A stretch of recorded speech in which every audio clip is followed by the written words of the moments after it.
Un film qui passe immédiatement après l'explosion de saveur qu'a été un Saint-Jean d'hiver part pas forcément gagnant, mais comme c'est pas un match, intéressons-nous à Peau de banane. Un film qui a une distribution intéressante. Claude Brasseur, Jean-Pierre Mariel et Jeanne Moreau qui retrouvent la tête d'affiche avec Belmondo après Moderato Cantabile.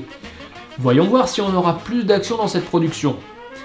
Bon, évidemment la réponse est oui, mais regardons ça quand même.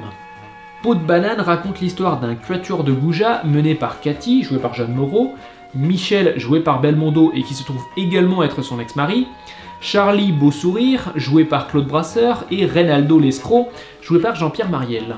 Ensemble, ils veulent escroquer deux anciens associés du père de Cathy qui l'ont trahi et ruiné en leur temps.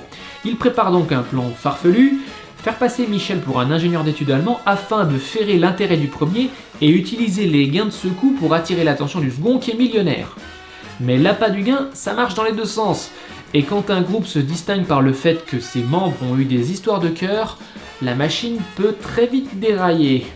Je considère toujours un mauvais présage quand le titre du film n'a rien à voir avec son sujet. Et dans ce film, c'est à peu près le cas. Je vais pas l'expliciter parce que ce serait divulgaché, ce qui est un comble, mais non seulement le lien se fait assez tard dans le film, bien ancré dans la deuxième moitié, il reste extrêmement étroit. C'est un petit puzzle qu'il faut reconstituer dans sa tête. Et c'est assez représentatif, j'ai trouvé.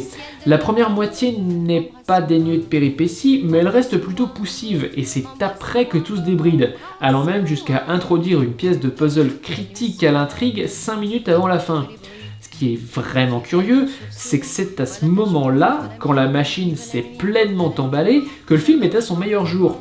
Entre l'inventivité du prémisse qui est porté par 4 personnages au timbre particulier et mélangé à l'imprévisibilité de la dernière partie, la sauce est vraiment agréable. Ça m'a fait penser au film Insaisissable, qui, je vous l'accorde, est sorti bien après, mais qui aurait troqué le côté flashy contre de la logique. Outre ça, le couple Moreau-Belmondo est, par définition, plus complice et plus chaleureux que dans Moderato Cantabile, et c'est quand ils sont en train de manigancer tous les deux que le jeu d'acteur est au plus haut. Et c'est sans doute pas une coïncidence si ça ne concerne pas la première moitié du film.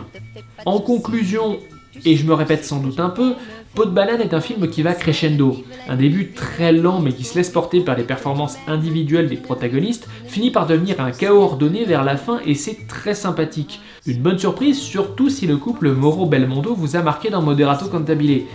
Ici, c'est une très bonne occasion de le découvrir, et même d'en vouloir un peu plus. Qui sait, peut-être encore ce mois-ci ? Embrasse-moi.